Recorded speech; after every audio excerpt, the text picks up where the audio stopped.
Hey everyone, welcome back. Sometimes you stumble upon a book that just clicks and puts words to feelings you've always had but couldn't quite articulate, and then it gives you a roadmap to actually change things. For me, that book was The Confidence Code: The Science and Art of Self-Assurance by Katie Kate and Claire Shipman.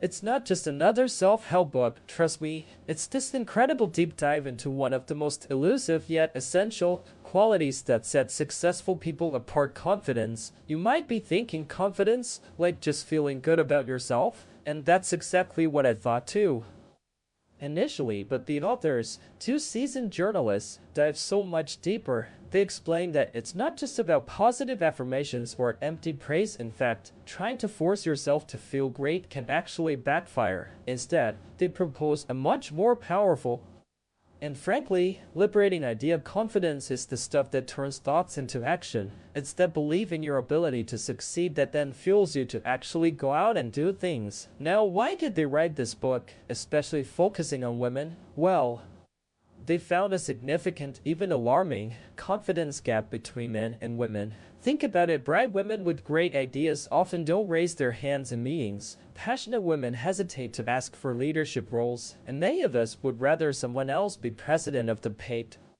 even if we'd be great at it.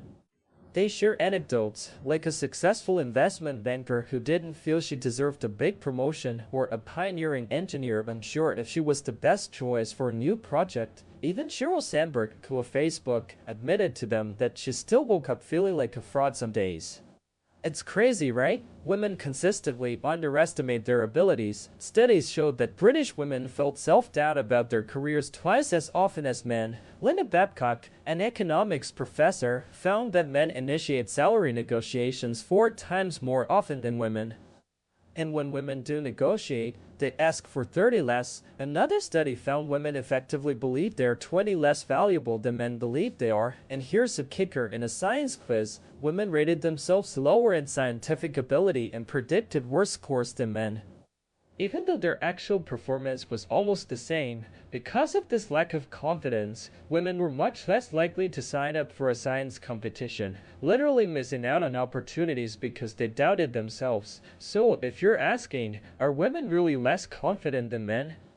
The data sadly says yes. So what's behind this? The book delves into both nature and nurture. First, nature, our biology, plays a part. They talk about neuroscientists like Adam Kepix, who studies confidence in rats. Yes, rats.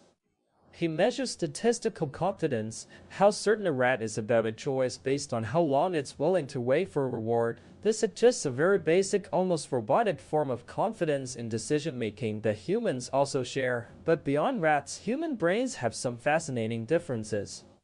We're talking about neurotransmitters like serotonin, oxytocin, and dopamine. Serotonin helps us stay calm and make rational decisions, quieting the amygdala, our brain's primitive fear center. Oxytocin, the love hormone, promotes social interaction and optimism.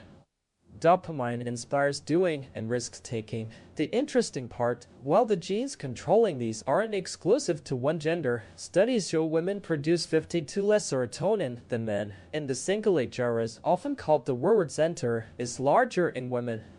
So, our brains might be wired to think more, process emotions more deeply, and yes, worry more. Testosterone, primarily a male hormone, fuels risk-taking and competitiveness, while estrogen, a female hormone, encourages bonding and caution. So to some extent, we're indeed wired for confidence or the lack thereof. But here's where it gets truly empowering: it's not all fixed at birth. This is where the nurture part comes in. The authors emphasize brain plasticity, the amazing ability of our brains to rewire themselves at any age. This means we can actively choose to expand our confidence. Think about the societal influences. They point to the good girl syndrome, where girls are taught from a young age to be compliant, quiet, and seek approval. This can lead to perfectionism and a fear of getting things wrong. They illustrate this with the story of a friend's junior male staffer, Robert, who would constantly pitch ideas, even bad ones, and shrug off rejection, versus Rebecca, a female colleague who was overprepared and took criticism to heart. Robert's star was set to rise despite his lower competence because he exuded confidence, Women also face stereotype threat, where just being reminded of their gender can make them underperform in stereotypically male fields like math. And in the workplace, assertive women often face a social penalty and are seen as less competent than men exhibiting the same behavior. So, if you're asking, how do we actually build more confidence? The authors offer a confidence co-rooted in action and mindset shifts. One of the most powerful concepts is failing fast. Instead of striving for perfection, which often leads to inaction, we should try things. Fail quickly, learn from it, and move on. It's about taking small, manageable risks. Claire, one of the authors, even tried giving a speech with only half of it scripted, failing a bit but learning invaluable lessons about her own speaking style. They also stressed the importance of tackling negative automatic thoughts nets. We women tend to ruminate to spin endlessly on problems, why we did something wrong, and what everyone else thinks. This constant self-recrimination is a confidence killer. The solution: rewire your brain. When a net pops up, consciously challenge it, reframe it positively. Or imagine what you'd tell a friend who had that thought. Petty's research even showed that physically tearing up notes with negative thoughts and throwing them away can help diminish their power. Another crucial shift is from me to we, when you focus on acting for the benefit of the team, the organization, or others. It takes the spotlight off your insecurities and allows you to be bolder. It's also vital to realize that it's not always personal. Most people aren't constantly thinking about your triumphs or failures. They're too busy with their own lives.